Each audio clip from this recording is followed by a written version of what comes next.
Chris, are you going to announce the number, or is someone else announcing the table? I can. I have the paper here. I can announce the number. Somebody else, whoever brings it in, could announce it. That would help with They'll work it out. They'll figure it out. Thank you, Chris, for that great introduction. Chris and I have had some wonderful conversations over the years, and I've learned a lot from him as well. So, I won't go into my introduction because you can read that. I want to give as much time as possible in talking about the artwork. So, even though probably the other half of the group will come in about 7, we got to start now. So, anyway, so number 1 is Tom Asma, or Asma, it's called Carnivore, and it's, well, you've seen your programs, it's acrylic. Now, Tom, you really render the bear and the clouds well. It almost looks like a drawing. I mean, did you have a background in drawing? Yes, I did. Okay, so I started with a drawing and then it evolved into a painting. So why are you doing this in acrylic? I'm just curious. Well, I wanted color. Oh, well, pencil is color. Yeah, but not in the same way that you can get. So it's beautifully done. Paint is a little thin. What I would say about painting in acrylic or oil is that what it does best is create texture and richness. And you could put a few more layers of paint on this and not, and it would still be great. I noticed, I show my work at Blue Moon that people absolutely love texture. And with this bear, you have a great opportunity to put in a lot of great texture for there. I don't know if you've considered that or even want to do it. Because this looks, I had to really look at it and to see that it was acrylic. It's really very pencil-like, which there's nothing wrong with that. But I don't know what your intentions are with this. Well, I guess I do more pencil than anything else. So the paintings probably tend to look like they came from pencil. Okay, so anyway, it's beautifully done. Love the way you've done the nose. I would just think about, maybe do a little kind of practice paintings with acrylic just to see what it can do. If you want to continue with acrylic. I mean, this pencil technique is really beautiful, but I wonder if it's the right medium for this particular technique, the acrylic, I mean. So, okay. Other than that, I think it's great. So, let's bring the next one up.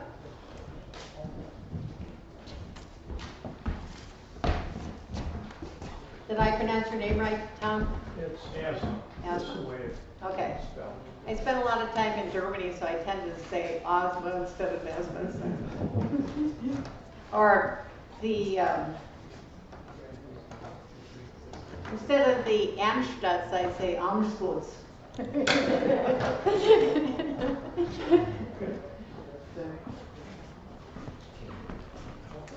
Okay, this one, number 2, by Anne-Marie Bracken, Cedar Cliff, digital. I don't see Anne-Marie here yet.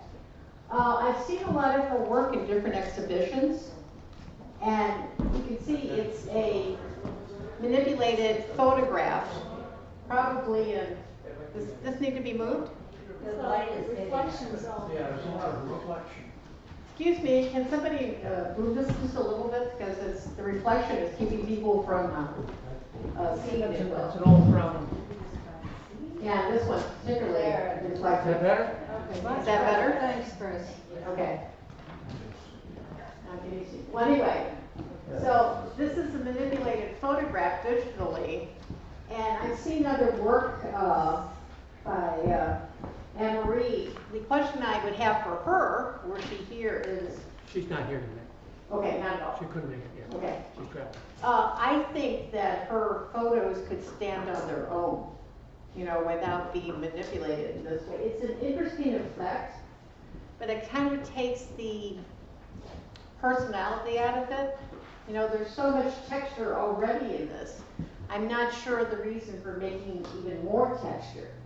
So it gives it, you know, a very, these dark dots on here, which I think possibly takes away from it. I'd really like to see a lot of her photographs just as photographs, you know, to be what they are, instead of, she doesn't need to manipulate them. So it's interesting, the texture, the composition is great. So I guess I'll just leave it at that, Okay. since she's not here. Now, you stand in front of this because I'm going to tip this forward, hold the painting to make sure it doesn't. Okay. Okay, all of them from this point. Someone on.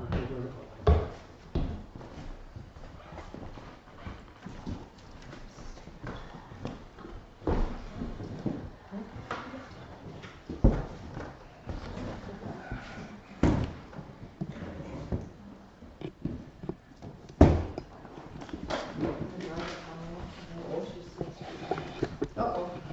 Ready? Don't get drunk in time.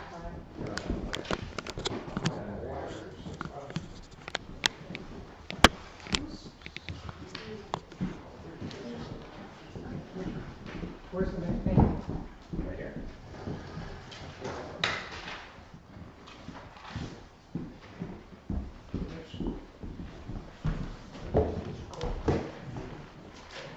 Thank you, Tom. Can everybody see that? Yeah, beautiful. Is it metallic? I think it is metallic watercolor. It's watercolor. My friend Isaac, is she here? She's not here tonight. Nope. Well, anyway, I was just blown away by this. It's so beautifully done. Sometimes when people use metallic watercolors, they have a hard time figuring out how to integrate them with the regular watercolors. And she's done that beautifully. I like the fact there are many layers here. And I like the way she's done the shadow of the dragonfly. It really makes it appear as if it's going to come, makes it come toward you. So, framing, presentation, it's great. I was really impressed with this as a technical work too. So since she's not here, I think we'll move on unless anyone has a Okay. comment. Anyway, there's nothing more I can say. It's beautiful. Okay. Next one. We're trying to get this done fast. Sorry if I'm wearing you guys out. We have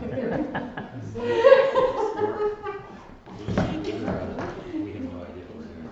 Oh, yeah. Like, can I talk for that? What movie is that? So you don't do this on a regular basis? No, I was supposed to be here first, and then they told me second. I'm still doing it, it's still awesome. Okay. So number 4, Leslie Nauta. Are you here tonight? Not here. Okay. So I have, ladies and gentlemen, I have had the great honor to see a lot of Leslie's work. In fact, some of it over at the Adler Center. So it's good to have that context. It's interesting, in this work she's using the same colors, but her work is becoming increasingly abstract. So it's scary. I mean, it's really powerful. You can see it across the room. The only thing I would say, I see this with a lot of people, is don't be afraid to put paint on the canvas. I mean, if you want to put layers are great. You know, put a layer, let it dry, put another one. Because, I don't know, the way you kind of seduce people or just wow them is to have a lot of layers of paint. This is very thin, like watercolor. And you can use acrylic like watercolor, of course. But I'm not sure if she needs to do that here. So if she were here, I would just tell her, you know, great for you, keep experimenting. But I see parts of the canvas here that where you can see through to the canvas. Now, in this case, I don't think that serves any particular purpose. And I know paint's expensive and sometimes people want to save it, but it really hurts the work in the long run. So that's what I say to her, bravo, but do more, put more paint on. I have a question about your comments about layering paint. Are you suggesting that it almost becomes palette painting? Almost becomes what? Palette painting, you know, where. Oh, no, I don't mean that at all. It can be, I mean, I've done both with layers and I've also Right. used, I mean, it is attractive, I mean, it is interesting, it draws your eye to it, but yes. I guess I'm getting that impression from. Well, when you think about, when you're working, if you think about what medium you do it in, Yeah. that's what I was thinking, if you're gonna do acrylic, man, pour it on, you know? I mean, make that acrylic like, you know, something can look completely different in oil or acrylic or watercolor. So it's very important for you to think about what you're in, what you want to do with it. Yeah, you can almost put oil paint on top of some of the acrylic, can't you? Yeah, well, yes, you can do that, especially in the size. Right. So, yeah, if she wanted to, but, I think she's doing well with the acrylic. I think it would be good just to put some more paint on it. You know, not change it. Right, Did I answer your question? yes. Okay. Thank you. Welcome. Hey, Lisa, could you try to stay back about there? Oh, you can't see me? I'm cutting your head off on it. Oh, okay, I don't want my head cut off. And I can't move the video, so. Well, it's just with this light here, I'm not sure people can see me, that's why. Because I'm not the tallest person, so.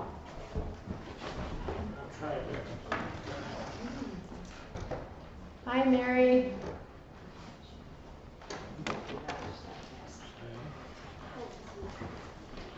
Okay, so, you all know Mary, I'm sure, and I've seen many of her works over the years. And she does something that no other photographer really does well. And considering how many photographers there are in the world, I think that's quite an achievement. That she does abstract photography, and you know, makes people really like it. And I was wondering is this a frog, Mary? Or is there a frog in there? You will have to decide this for yourself. Oh, no fair. There is a large being, and then there is a smaller being. And the smaller being has the yellow in it, if you're interested. Okay. So I've actually gone out, you know, doing photography with Mary, and she always makes me see the world a little bit differently. So I think that's her great gift. And the dispersion of color, you know, I always think of it as you have to make your eye go around. Like here's a little bit of this color, and here, and down here, to keep the viewer's eye traveling around the composition. And so I find myself wanting to look at it a long time to figure out what it is. And then I think, well, I don't have to figure out what it is. It's just really beautiful the way it is. So well, who was it? I think it was Monet that said that everybody's always trying to analyze his painting instead of just appreciating the beauty of the paintings. So I say this with Mary. So anyway, she manages to make photography endlessly interesting. You're welcome. Okay, next one.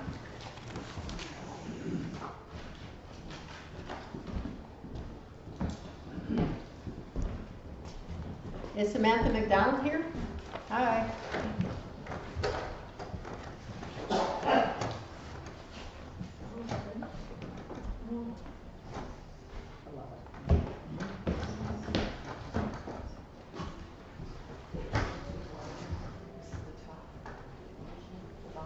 Am I in the right place? Yeah, Sort of. yeah. Okay, this is Samantha McDonald family. Beautifully painted. It's oil and canvas, which I figured because of the glow, nothing glows like oil. You know, if you're thinking about what medium to use.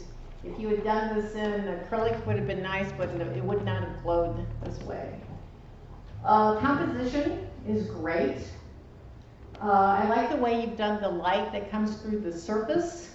It's beautifully done, but the family of dolphins.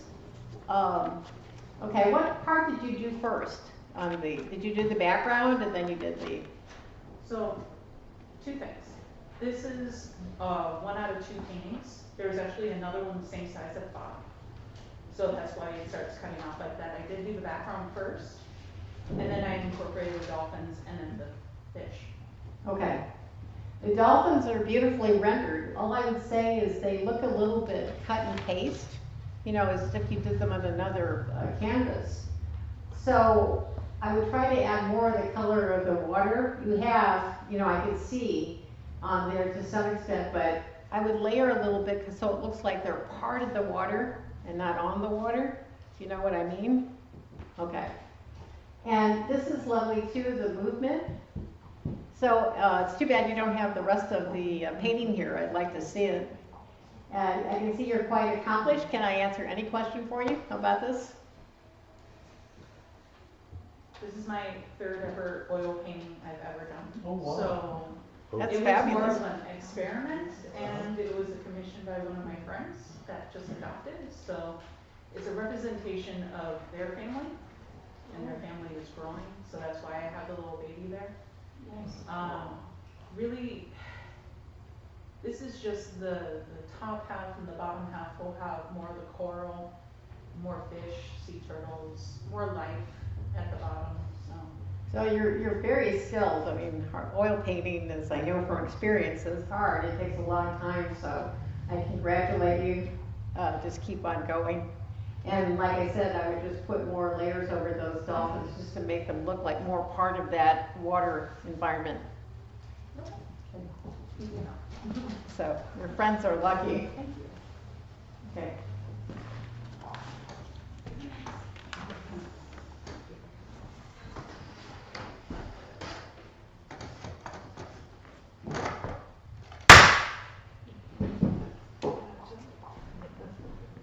Clarice, do you pronounce your last name Ornstein or Ornstein? Ornstein. Ornstein, okay. So I've seen Clarice a lot at the Blue Moon Gallery. And if you haven't gone there, I would recommend it. Nice place. Okay. So for Clarice, this is pretty conservative for Clarice. She usually goes a little bit wilder. But My cat is wild. oh, not you. Okay. No, Yeah. There is a cat, she eats roses. Oh, I see. Okay. So I really like the texture and the pattern that you put on the background. And you have a lot of texture in the roses. It looks almost a little bit folk art. Is this what you wanted? Is that the style that you're going for? I didn't have a style I was going for, but I agree with you. I know, it makes it quite charming. So with the roses, the only thing I would say is that, you know, it looks like you did it in circles. Did you paint it round and round like that? I kept, probably overworked the roses, and then I had trouble making the rose the cat's holding to match, and that was.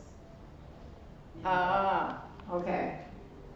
Now I see what's going on. I mean, there's a lot of movement here in the roses because of that. But here, yeah, I can exactly see where you had difficulty with it. What I would do is do just the roses, not all of them, but just one rose by itself. So you can do a lot of experimenting, and if it doesn't work out, you won't, you know, think, oh, I've ruined my painting. And try, you know, different layers there and shadows, because every flower is three-dimensional, and they do look somewhat three-dimensional, but that, and that's what, to me, gives it the look of folk art. So I can see something like this being very popular. Love the way you've done the cat. You've got the proportions just right. So do you have any questions? No, it was just about, well, it's my first time doing fur, and I was happy with the cat too. Yeah. But, it's the rose that she's holding, and I was overworking that, I knew, but I just had to stop. I understand. I mean, if you've got this a really good painting going on and you're afraid you're going to ruin it, that's why you should do the rose separately and learn from that, and then you can change whatever changes you want to make to the rose on this in front of the cat. Because I've done that too. I get really uptight that things are gonna go wrong. So a teacher told me something really obvious, you know, do it on another piece of paper or another canvas. And just, where you won't be afraid to ruin it. Okay. That's it.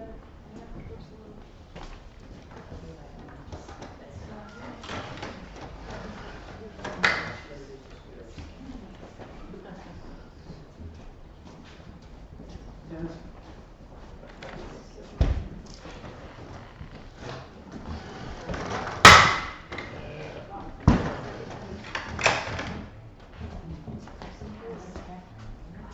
Kind of heavy, Don't mind. I got it.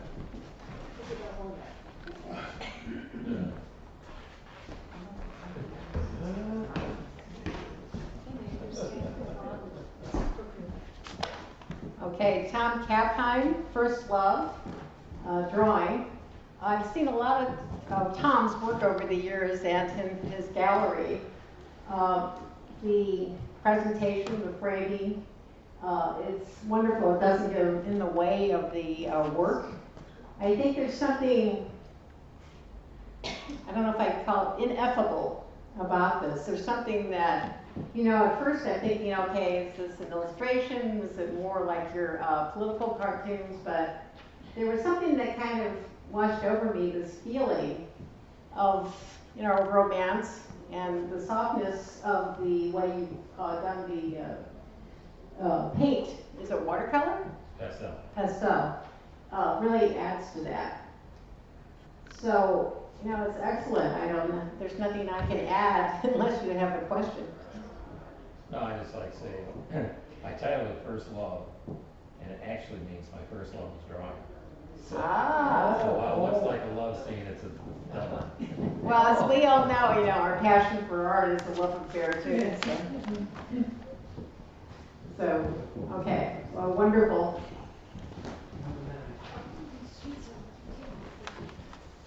On the table to your right. Well, this baby's heavy. So Tom's going to come and Here you go. Before I Somebody kill it. erases it on your knee. Yeah.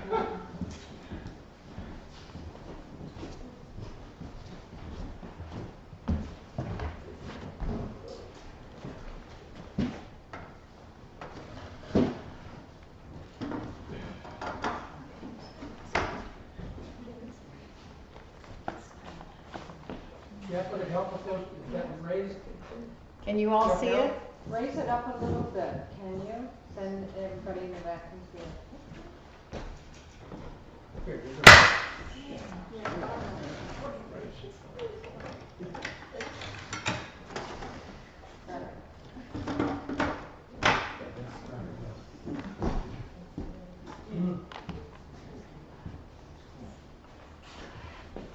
Okay, Roger Schul, Spitfire. It's acrylic. It looks so gorgeous. I thought almost that it's oil, but that would take so long. I know you use acrylic. And I congratulate Roger. Where are you? Up there. Because he's done something that's very hard for all of us artists to do, is to find something that's distinctive, that's just him. A lot of his work is based on old, or used to be based on old matchbooks. I don't think he does that anymore. He said he ran out of matchbooks. Did he tell me that? I always love the side where it looks like if you look there, it looks like there are matches in there. So it's beautifully rendered. I think you probably sell a lot of these, don't you, Roger? So congrats. I mean, it's excellent. I have nothing that I can add to this, and because it's great. So, and I think you all agree with that. All right, next one.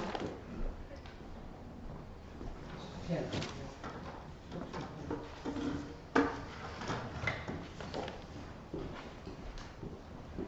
Great.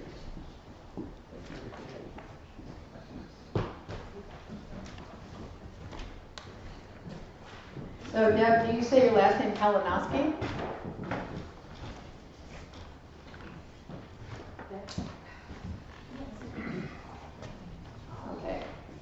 Deb Kalinowski, Farm Life, this is oil. I've seen different paintings by you, and this one, I mean, it's really, the colors are beautiful. It has this really great rural feeling, and it looks like early American painting. So my question for you is, what style do you intend with this? What style I intend? Mm-hmm. Oh, like you just said, early American. That's it. Okay, you know, I don't know if any of you think about that. Like, what are your intentions when you start painting? Well, I don't know. I just like the photo. I took it from a photo, and I just had to paint it because, first of all, anything with orange in it, I like. And yeah, I just love the animals. And I don't know. I haven't found a niche where I just stick to one style of painting. I'm all over the place, and I'm still happy doing that. That's fine. You don't have to. Yeah. You don't have to be stuck. I just haven't want. graduated yet. Yeah. I mean, I've done the same thing. I'm still doing a lot of different stuff. So the only thing I could tell that you used a photo. Yeah. And there's something about photos that's a bit of a handicap that I know personally from using references, is that in photos, the darks are always darker than nature, and the lights are always lighter than nature. So sometimes people who use photos as references have to edit them a bit. Mm-hmm. So to make the lights less light and the darks less dark. You have done well with the values. I like the way that you've indicated the cows. You don't worry about perfection or too much detail. What part of this did you have the most trouble doing? Because there's always something about every painting that's difficult, right? It probably was the cows, yeah. It probably was the cows. Well, I think you really achieved that. So I think you have to decide, sometimes I've seen some of the paintings in the show, they're a little bit of half of one style and half of another. So I don't know if the artist is migrating from one style to another, or this is what you'd like, because I've seen other works that look much more, sort of conventionally realistic, but I don't think that fits here. I think it's really beautiful the way it is. So that's why I was asking, are you happy with it? Yeah. Yeah. Okay, this is what you intended. Yeah. Just asking. What do you think should be improved? Okay, it depends on the style. Okay. Like if this is folk art, it's absolutely perfect. But if you want this to look more like more photographic, or more toward where people think, wow, that could be a photograph, then there are things you have to do. For instance, in the trees, you put a lot more. The shadows here, a little bit on the dark side. It probably would did you incorporate some green? It looks like you did. I'm sorry? Did you put green in the shadow? On the shadow side of the barn? Did I put what? Green? Oh, yeah. Gosh. I think so, yeah. I think I did. I can't remember. Okay. I've done something before, after that. So, I mean, I don't have time now, but there's a lot I could tell you if you want to make it look that realistic or naturalistic. But if you don't, and I think it's perfectly fine the way it is, don't misunderstand me. Yeah. Okay, then it's fine. Okay, All right, thank you, Lisa. you're welcome. I hope I didn't totally confuse you. I'm always confused. Really?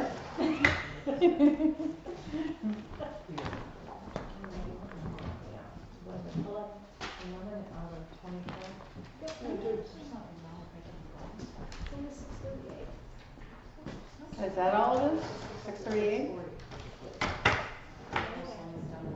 Okay, just wait for final Chris. Okay.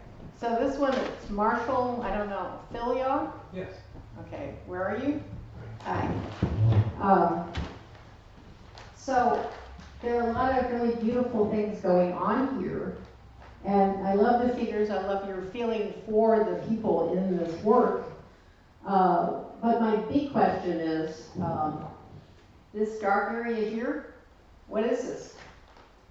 It's an opening to whatever's behind there, I don't know. So- It's a doorway. Because it looks like a wall to me. Oh. That's what I'm asking. I see a little bit here where you've indicated. What I would do, I think you could do it without taking too much attention away from the figures, is to lighten up part of this, because in every dark area, there are lighter parts and darker parts. Okay, behind the girl would probably be darker, but over here, I mean, this is really bright. You've done beautifully with the textures and the light out here. So I have to think that more light is going into this opening. What do you think? You're probably right about that. And you could definitely do this. I mean, there's a lot of wonderful things about it, but it just kind of stops here. If you want to add a little mystery or a little more about their lives, you know, people might look at it and think, okay, what's going on? Do I want to go into this room or this building, this house? So that's because it would also make it fit more with the rest of it, because this is really quite, you didn't go overboard in detail, you did just right, but this is really more realistically rendered than this. And I guess it really bothers me that it just stops. You know, I'd really like to see more, and you could put that in there. You know, the light over the dark, since it is oil. It's interesting for me to see it from this distance, because now I can see where it needs a little more contrast on the left-hand side. And, you know, Where at? Where? To your side of that, the old woman. Over Yeah, here? right in there, yeah. Yeah. Just need something. You know, possibly, but I think it would all balance itself out if you had more light in here. I don't think this needs to be lighter, if that's what you're doing, or more detail, because you really want the most detail where you want people to look, right? Mhm. So I wouldn't worry about this. I would just pour more light in here and kind of balance it out. Okay. And you have a chance to do something that oil paint does so well, and that's to show light and shadow. Wait, what is it? Okay, we're gonna, what, you said the next one? We're gonna do one more. And Yeah, then, we're gonna do one more, but you said something about oil painting, oil does really well. I'm sorry, I can't hear. Oh, your sorry. voice. okay. Yes, I have one of those voices. Anyway, what oil does magnificently is to do light and shadow, and the gradations of light as it goes into the shadow. What I'm suggesting, and you could do this, is to put, lighter values of this brown and incorporate some of the outside colors in there for the light, right? But it doesn't have to be all light, just part of it, just enough to where somebody thinks you can go in there, that there's a path to go down. Psychologically, it makes it a lot more interesting. Mm-hmm. Like you're wondering, okay, how do this woman and this young girl live, right? They look pretty, Simply. what? Simply. Yeah, simply, but I'm saying, Give it a little more depth. yeah, just give it a little more depth. So, and you've done very well with the figures doing them simply. You've indicated that they're three-dimensional, but you could make that even more so if you made this area back behind them, put some light in there, make it more three-dimensional. Yes, Carol? I'm just sitting here, but it doesn't depend if you're wanting to try to tell a story or if you are just enjoying the images that are on the canvas. And so when I looked at it, I liked the different I didn't mind the darkness of that because it just has a nice composition. But if I wanted it to be a story, I can see what you're saying, that you wanted to have it defined in a different way, but I didn't feel that uncomfortable that you're describing, that you needed it to go somewhere. Oh, yeah, I see what you're saying. And if that's, but in my opinion, that's a possibility that might give it a greater psychological depth. If you don't want to do it, it's your painting, of course, it's your option. Well, But I'm just a little more fascinated with the contrast between youth and old age, and how they have their own unique perspectives on things. Well, do you- Though they're opposites, they sort of can't get along without each other. You know. Yeah, so there was a story. Carol? Yeah, I heard it. I wasn't reading that one. So, okay, so I looked at these and I asked myself, okay, what can I say about these that would be helpful, possibly? And that's what, I mean, there's nothing wrong with the painting. I guess it's my opinion that it would be more interesting if there were a little more depth in that. Because having looked at a lot of European paintings, you know, that, I think, you know, if you're using oil instead of acrylic or drawing, you want to make that, you know, just take advantage of what oil does, and that is show light and shadow really well. Certainly not too late to rescue it, so I'll work on it. I don't think it's bad the way it is, it's just, you know, I look at it and that's what I think. We have to move on. Okay. We'll do one more before the break. We're right on schedule, timeline. Okay. We're cool. I was a little, you know. I Even wasn't- though I was late. Well, everybody doesn't need to know that.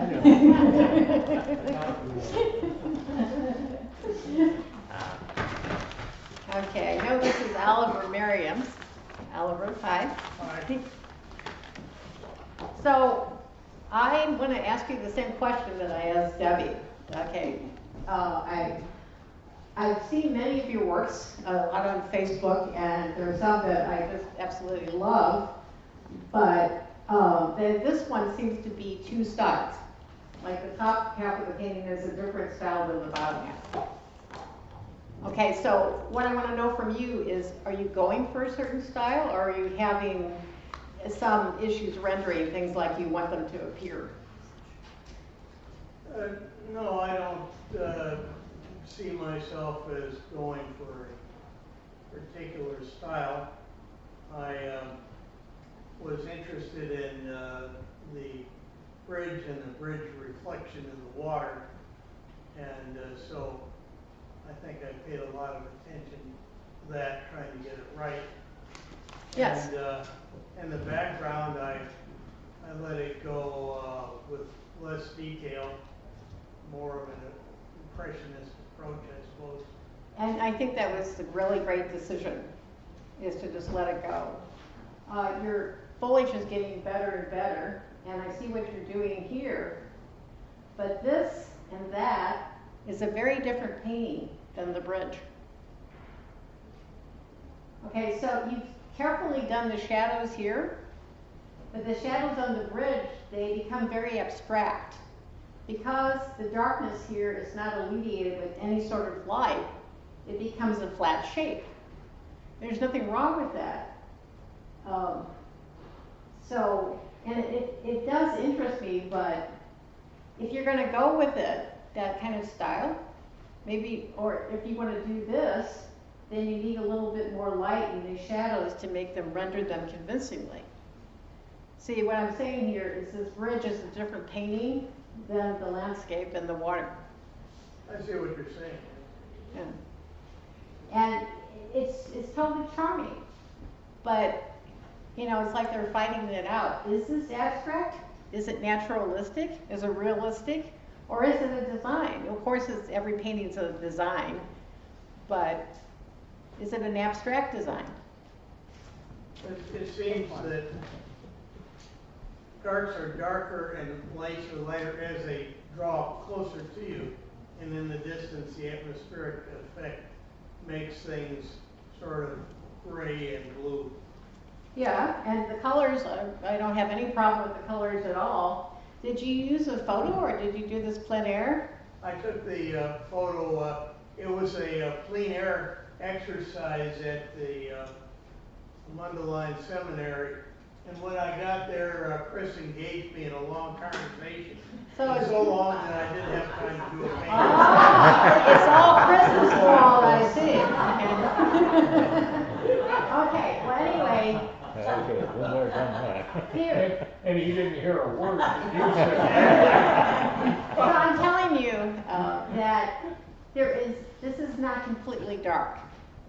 It's not that dark. It has to have some of every color, every light, bit of light reflects on everything around it. And that's why it's not reading as well as you might hope that it would. So, anyway, if you look in nature, if you just stare for a long time, you'll see there'd be reflections from the water up here, and there'd be some pink color, this pink, I don't know if it's, what was the color inside the bridge, do you know? Inside the bridge, under the arches, Yeah, I couldn't tell. okay, so you could make up something, seriously, you know, to make that fit. So, anyway, that, and this tree gets a little bit flat, and there would be nothing wrong with this except these other ones, they're more rendered and to make them look 3D. So that's what I mean, you've got two styles going on here. Okay. So is that, do we need to break it, or do you have a question, Oliver? No, no question. Okay, I mean, I always look forward to your works, but, you know, think about that. And there are ways to do this, I mean, but if you want it all, you know, flat, you could do that too. Okay, I guess we're gonna have a break now. Okay, we're gonna take a 15-minute break with a critique review. Okay, this is number 13, Les Scott, Summer Nocturne, The Shower, Scratch Board. Now, Les is in an enviable position because he does something that most, you know, not many people around here do, and that's scratch board. He not only does it, but he does it incredibly well. I've seen Les's work evolve over a long time, and it was never bad, but, you know, at first it was simple. I mean, this is pretty complex. And it used to be black and white, and now he's put colored ink in here to highlight it. And it's just gorgeous. It kind of reminds me of a Japanese garden. And I thought, okay, Les, where are you? Is he left? Okay, there you are. I thought, I can't tell you a darn thing about scratch board. You know it much better than me. Scratch board's been in bloom for quite a number of times, for the last 20 years. It's a board that's made of masonite, and it's clay coated in cooling clay, which is white. Then it's sprayed with several layers of black India ink. After the ink is dry, of course, then you could apply, make a design, and transfer the design through tracing paper onto the board itself. Then you use a stylus or a X-Acto knife, and then you work it out where all the white appears underneath, as you see in the lighting there. Yes. In the lamps, in the street lamp. What I was really impressed with is this delicate rendering here, especially at the light on the leaves. Yeah. Dennis, did you have something you wanted to? No, I was just gonna say, the lighting is up in the left hand Yeah. corner. Right. Upper left. And so it's beautifully, the composition is quite Japanese, and the subject matter could be taken for a Japanese print too. Les, is there anything you want to know about this? Because I don't think there's anything to say that I can say that could improve it. I think it's wonderful. Thank you. You could, if you're interested, many scratch board artists sell cards. And, but if you're interested, you could order the scratch board from Blick. Right. They come in different sizes, from 5x7 to 24x18. They even come even larger. Okay, thank you. Les, what's the color pigment? What's the medium that you color it? Ink. Ink. Oh, it's just ink. Colored ink, yeah. Yeah, transparent ink, and it's made by ampersand. Okay. But it's specifically for scratch art? Yeah.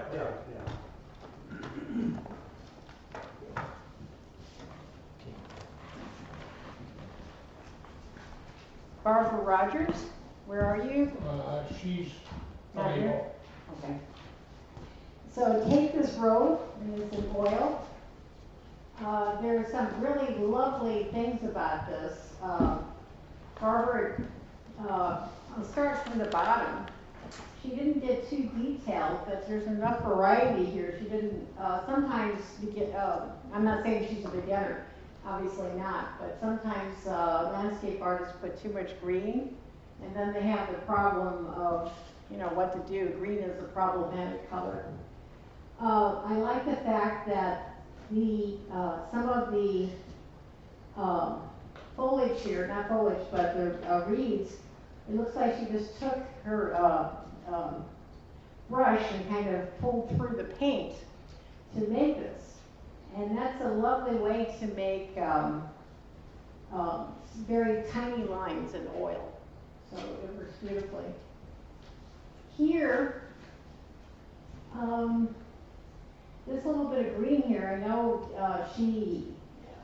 if she were here, I would tell her that you have to make, before you make the shadow, you have to make a little differentiation between the top of the bridge here and the foliage, because there is some light that falls down on the stone and will reflect back up.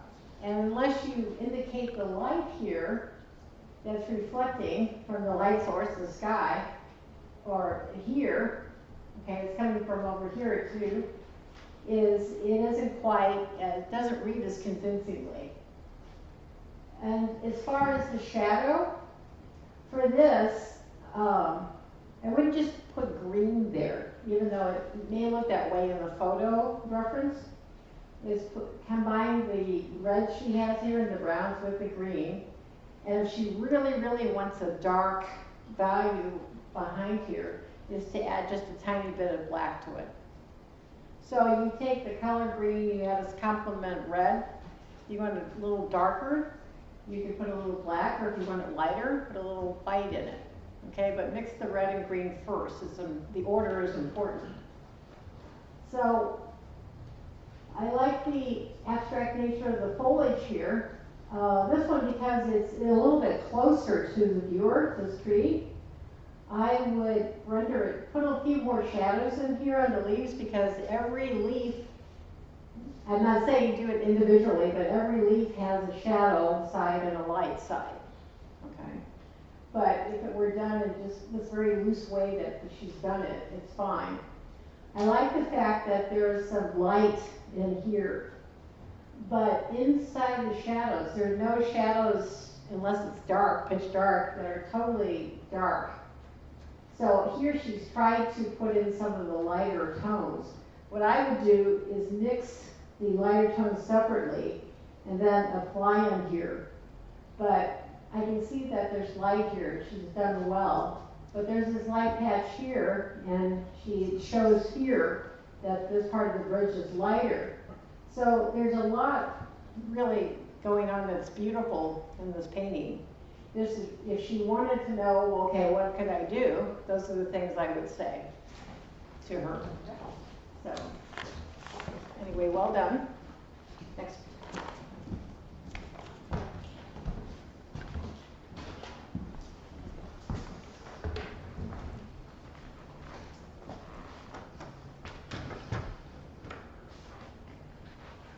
Okay, Dennis. I really like this drawing. It's turning of the screw, ink. What really attracted my eye first is this very powerful hand that you could tell that he's been working with his hands all his life doing this hard physical labor. And I like that the hand and the face here are the most emphasized, the most, I won't say detailed because it's not really a lot of detail. It's just more like light and shadow and darker here. And so you've indicated here, and I like the fact that the shirt almost disappears, because you could have made that really detailed had you wanted to, but I think that would have been too much. It would have taken away from the face and this very powerful hand. So I'm glad you didn't, this part of the tool is rendered well, but not too detailed. So do you have a question? Or something that you would like to know? No, I do a lot of, this is a 5-minute sketch. And I do what I call McDonald's drawings. And so when somebody's at McDonald's that is of interest to me, I'll do a quick sketch of them. And if it's worth looking at a later date, I might darken certain areas of it and call it quits right there. Then it gets down to framing. Framing's a whole other Yeah, that's true. issue. But, you know, the framing looks beautiful, doesn't compete with the drawing.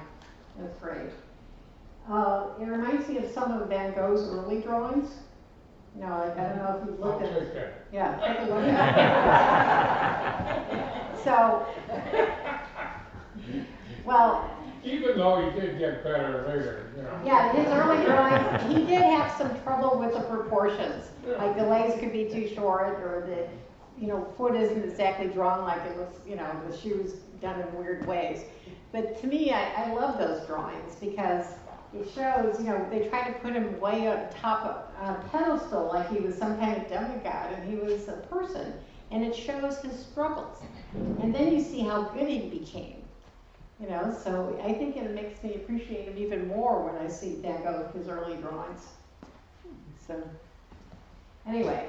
That seems to be the new collections, by the way, are sketchbooks that the people, the auction houses are paying big numbers for, is for guys who are playing with an idea rather than have it fully developed. You know. Okay, thank you. Dennis, next one. Yeah, I know, but I'm gonna get a little bit Yeah. So, Aruna, where are you? Hi.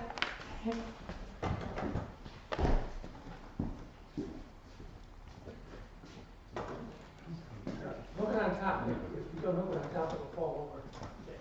There you go. Well, the problem is that No, it's still not hooked. it's too wide. Higher the push. I'll just hold it. Yeah, yeah. Plan B. Hold it. The fingers don't count. So, all of you who know Aruna's work, and I've shown with her before, and we've been at the Blue Moon together and other places for, she does this beautiful old master styles that she just keeps getting better and better at. It's not gonna fall. Okay. We stretched it out. I noticed people looking at you, so I just. I guess. Okay. So, Aruna, is this someone you know? Is this your mother? It's you? Yeah, that's me in a sari, Indian. Right. On an Indian festival, my husband took the picture. Yeah. So, I knew it was a picture because there, even though you do rendering shadows and light beautifully, it has a certain flatness to it, and that's one of the problems with photography is lenses flatten shapes. So, the candles here, I see that the light on your dress is pretty much white, and I've never seen totally white candlelight, but I understand this difficulty in rendering this. But I would kind of warm up that light a little bit on the dress. I mean, I don't think at this point you're probably ready to change it, but I mean, if I was just looking for something I could say that might be helpful. Struggling for something to say. Well, yeah, you could say that. Struggling for something to say. Because, and the background, was it that dark in the photo? A different colored dark. Okay. So here again, I would say maybe varying the light a little more or lightening it, making it lighter in certain places would give more of a sense of depth to it. And you've done a really good job of showing the reflections of the background on your skin. That's great. But like here, And I think it's because here's a highlight, and some of the details probably washed out of that part, wasn't it? So you couldn't really see it. But it's so light that there's a little flatness to it. And that doesn't bother me, but I think I know, just talking about what I think went on here. Okay, so, do you have any questions? Or any comments, anything you'd like me to tell you? I struggle to get the smile on the corner of the lips, but I finally. So, yeah, so the top of the lips, the top lip is straighter, so it probably should be just a little bit darker than the lower lip. And it is right there where the lips meet, it is darker. But I make the top lip recede just a little bit in your next one, because I'm looking at you here and I can see your top lip looks darker. And the light, this delicate way that you rendered the light on here is just beautiful. But if you wanted more convincing lips, I'd say, remember that the top lip tends to be flatter than the bottom lip. It sticks out more. So, and darker. So if you just make that dark, if all you did on your next painting was make that top lip darker, it would really, that would do a lot. So, anyway, that's all I have to say. So, beautiful painting, by the way. I mean, they all are.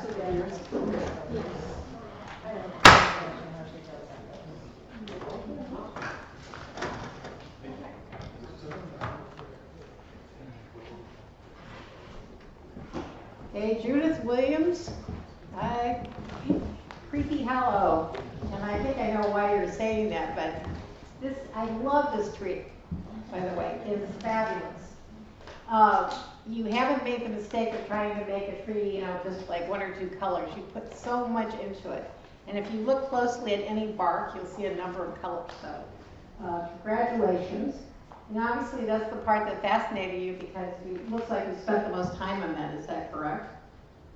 No, the buildings were the hardest. Well, what was hard about the buildings?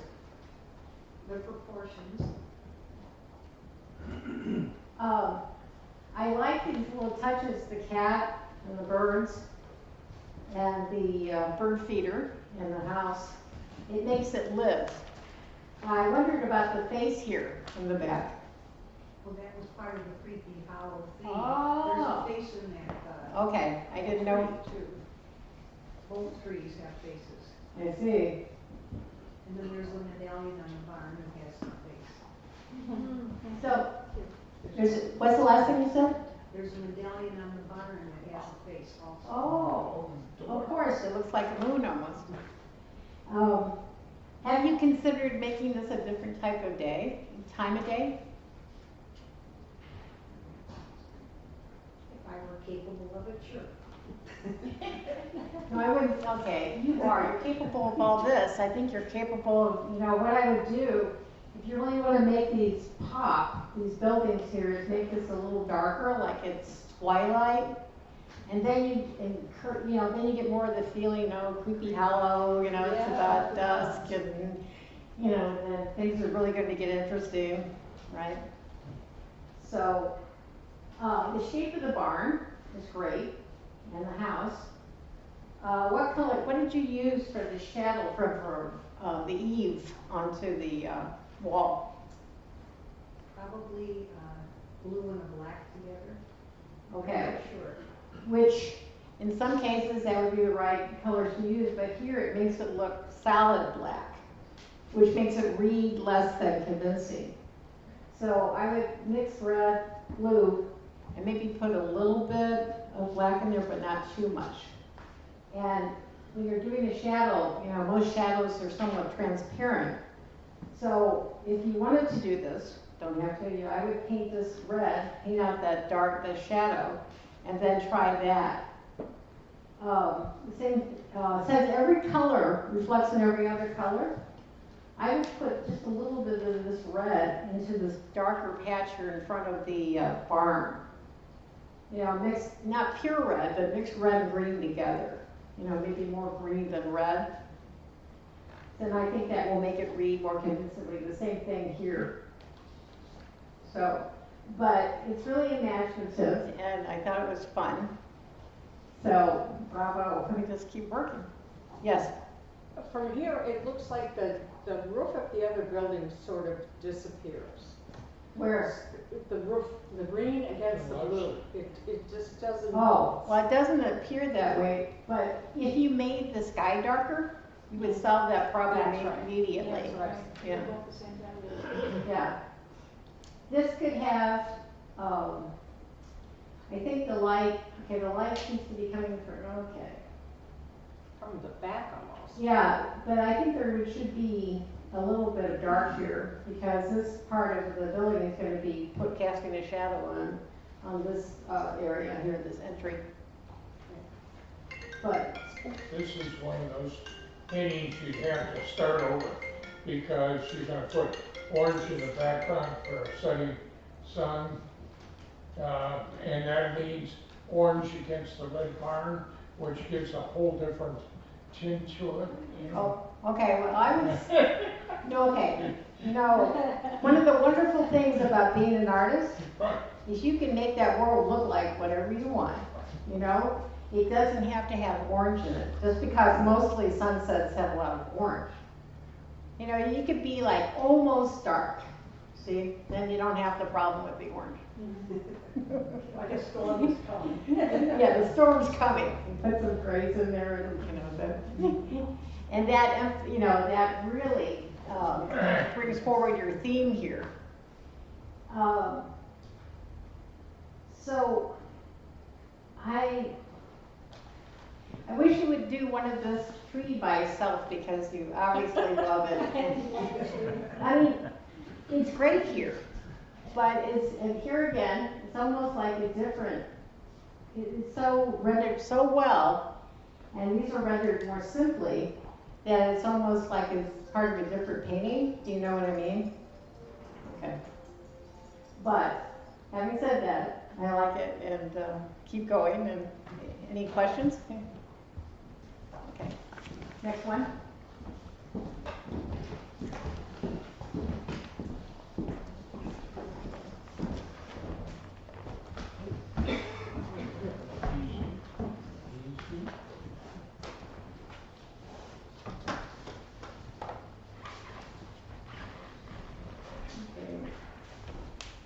Thank you, guys. Stay up. So Charles Keller, Light, Warmth, and Life. Where's Charles? I'm guessing, I mean, it looks like it's Northwest Native American culture here. And Yes. do you tell me what people? It's a form of artwork that's been referred to as form line art that occurs in an area, I'd say, between the Alaskan Panhandle on down to Vancouver Island or so. It's a little hard to differentiate some of the artwork across tribes in that area, because they're really highly conserved traditions and things. That particular piece would probably best fit into the tribes in the north end of Vancouver Island. Okay, so it's really beautifully rendered, but I mean, despite the flat areas of color, you've indicated the depth in the face.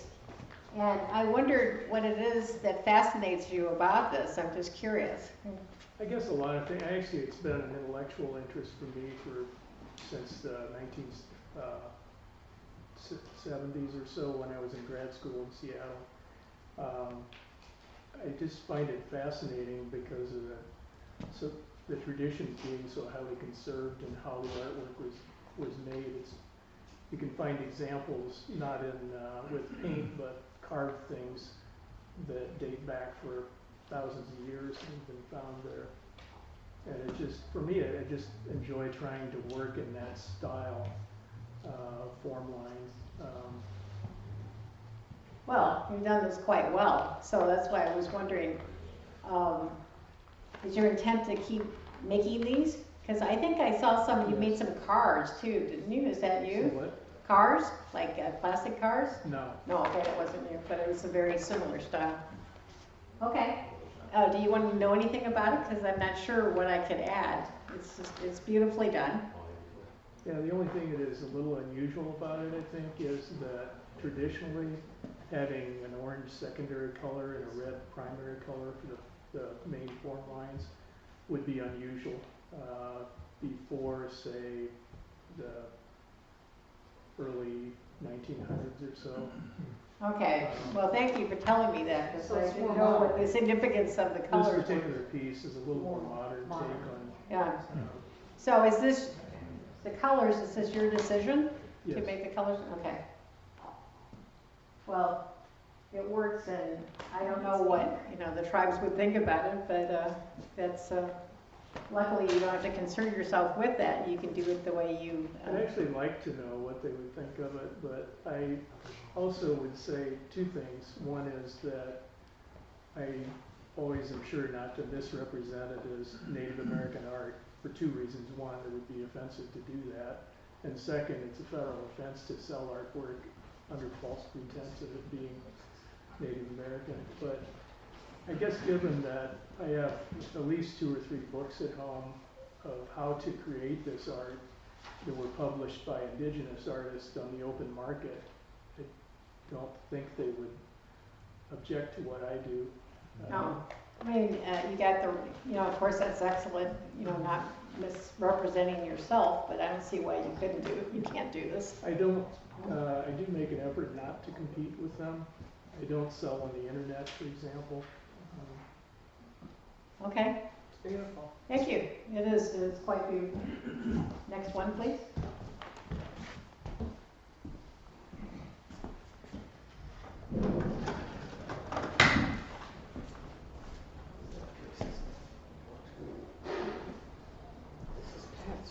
We got this down now.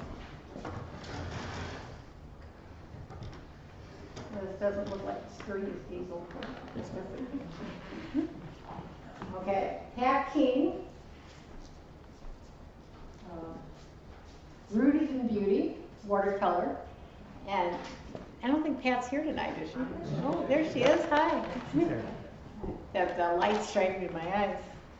So I've seen lots of Pat's paintings over the years, and she's an incredible watercolorist.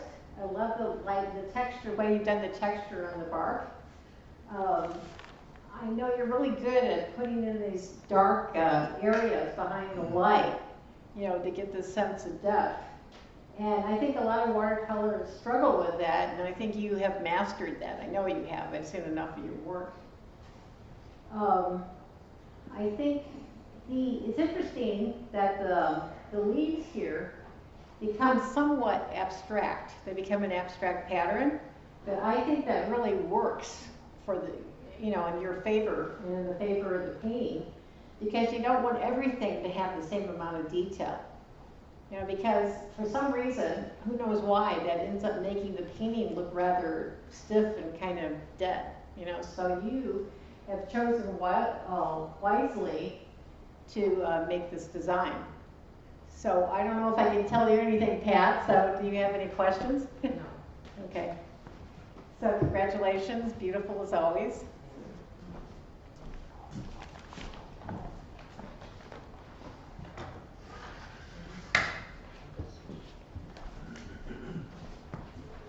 I know Val's here. Oh, should I go faster?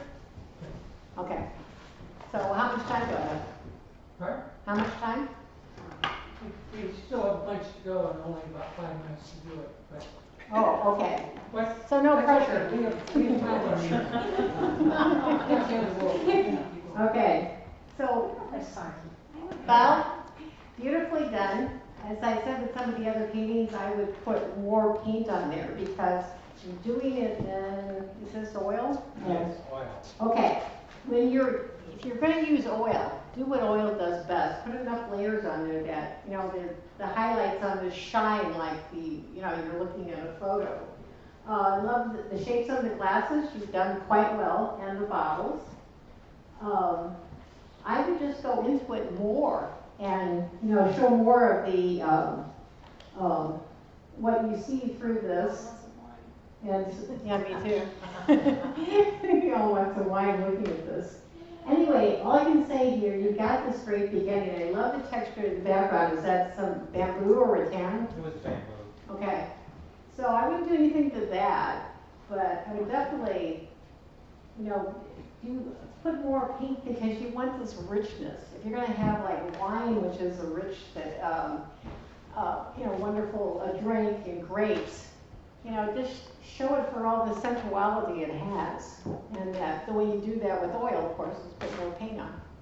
And at this point, I don't know, you probably consider it finished. I don't know if you want to do that, but you may want to take a little canvas and, you know, try part of the painting and see what you can do, because I know you like to experiment.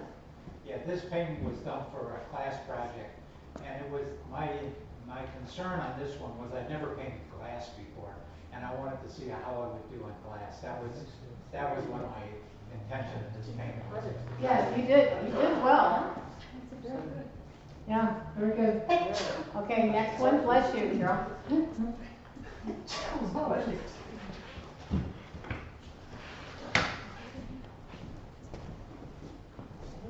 So I try to keep this from happening, but when I get into talking about the work, then we get into time issues, and it's always, I guess it's always the case.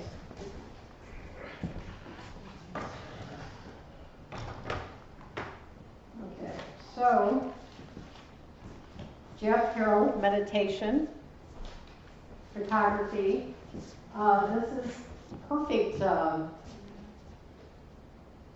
You know, it's the perfect title because that's what it is. I mean, when I found myself looking at this, I'm not only appreciating the texture, but the shapes and the light, and the composition is great too. You didn't let it just fall off here. You have these rocks here. So, and then the shadows, I mean, you obviously know what you're doing because you have enough light in the shadows here. They don't just fall off in the darkness. So, and then you can see light and dark here without the wood here being too dark. So I know from having taken a number of classes, this is what photographers really strive for. So any questions? Anyway, it's lovely. I can look at it all day. So, Beautiful. yeah, meditate. 175 and you can do that. What? I said 175 and you can do that.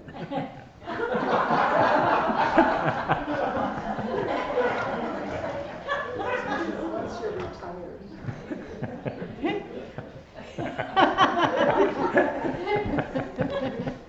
Okay. Did everybody hear that? Well, I didn't think artists ever retired. That's right. Yeah. So, okay, Bobby Swisher, are you here? No? Yeah, I'm here. Oh. In the front row. Hi. I can't see because of the light. Hi. Okay, so I think that I really like the branch of the tree here. It's beautifully rendered. And I like the fact that some of the, is this ink here that you used or watercolor for the dark lines? Watercolor and ink. Okay, so that they're different was they're not all the same. Because if it was all the same, it might start to look like, you know, it was in a coloring book. So I really like the color here. That attracted my attention, the variation in the stone. Or the, I don't know if that's brick there, down here. Yeah. And that's beautifully done. So the only thing is, part of me, is this a shadow of the tree right here? What is going on here? That's I don't know. Okay. It's a shadow from the tree. Yeah, well, I would indicate it. I indicate a little bit, even if you don't actually see the shadow here on the water, make the water a little darker because that'll make the tree kind of pop out and it makes it more believable. And I'm always one for, yeah, the references are great, but if there's something you can do as an artist to accentuate, you know, certain parts of the painting, you know, feel free. Okay, any questions or any? Okay. It looks very nice.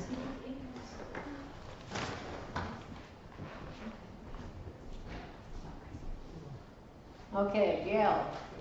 Yeah, So Gail, how can I rip this one up? I'm sorry?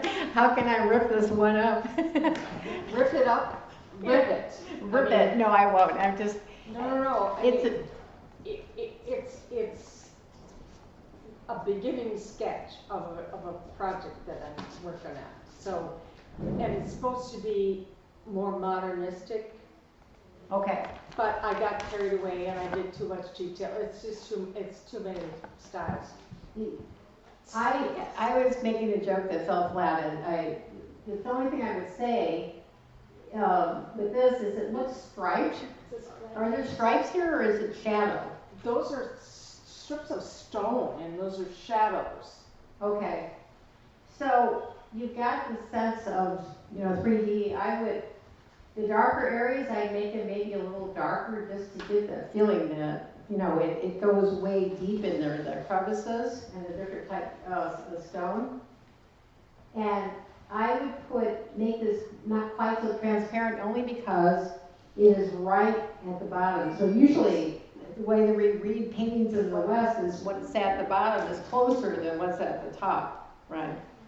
So I put a little more foliage in there, even if there isn't any, and, make it a little more opaque.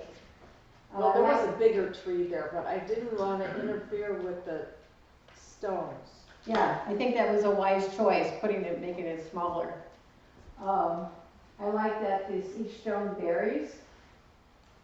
So I would like to see just a little bit, of the green in here, as reflected on the rocks. Green. Yeah, the green and and I like this part because this is the same as this, right? It is.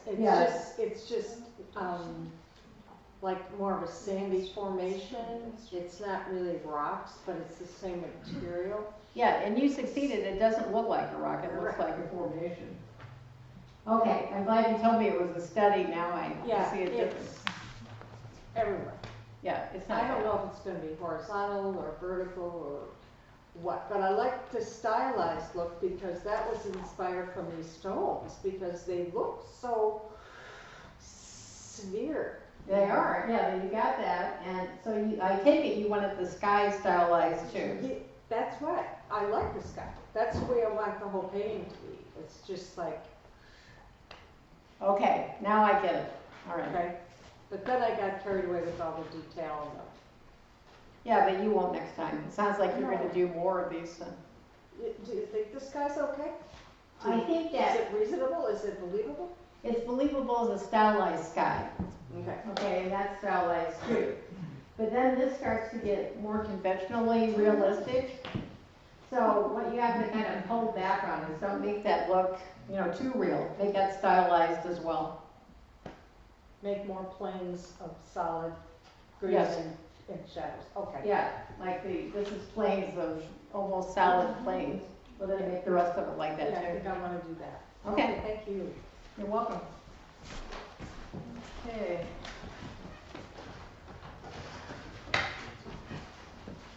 Last one is Phil Shorn, Misty Blue. Are you here, Phil? Don't you teach at the Adler Center? Yes. Yeah, because I've talked to some of your students, they love your classes.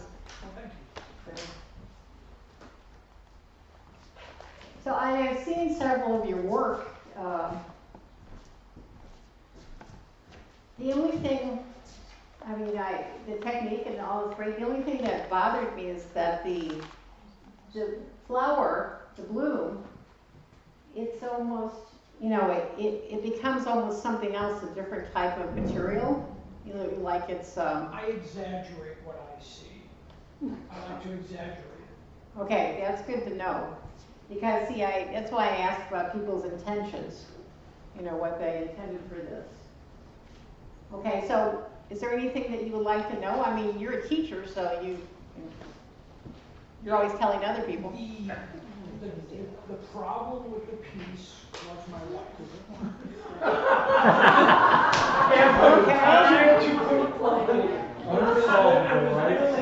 twice the size, and she had me cut it in half. I'm calling Kathy. No, Well- it was not, no, it was actually it was a very good suggestion. And this was one that I did in my tent at the Libertyville show last year. And it was much bigger, I chopped off probably about 30 hours of work. And tossed it. So what was, It was another flower.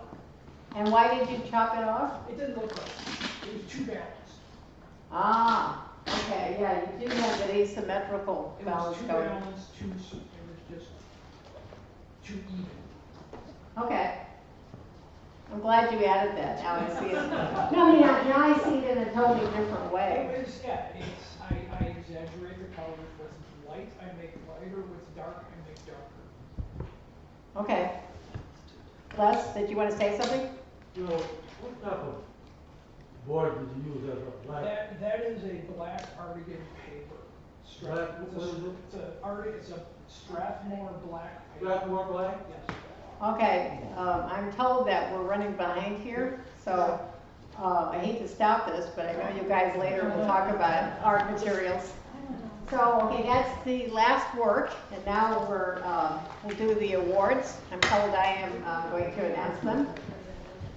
So, I would like to say this is something that's the Art League has had to deal with for as long as I've been around, and is that this is almost two shows. You know, there are people who are absolutely excellent at what they do.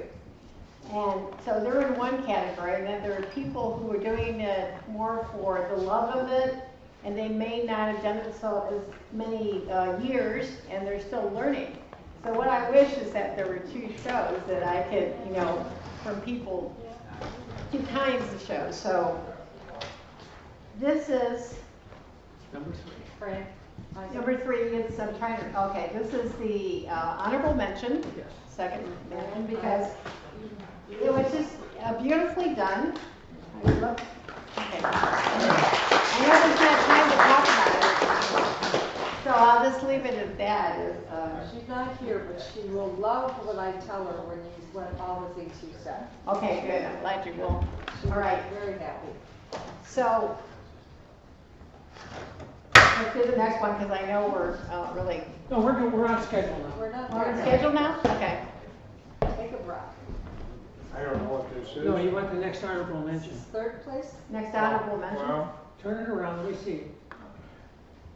That would be Mary That's third. This Louise guy's got them out of order. Oh, yeah, here we go. Here's the next honorable mention. Okay, Mary, so congratulations, next honorable mention.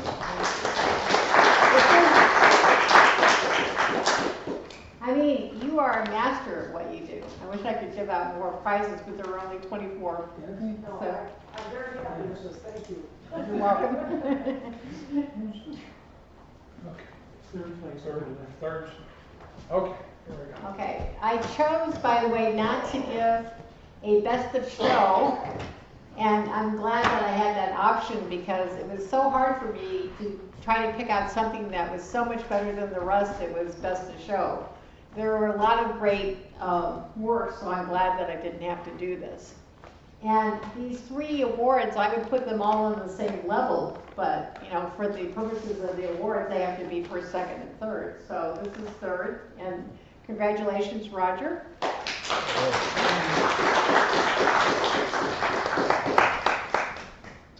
Okay, second, congratulations, Les.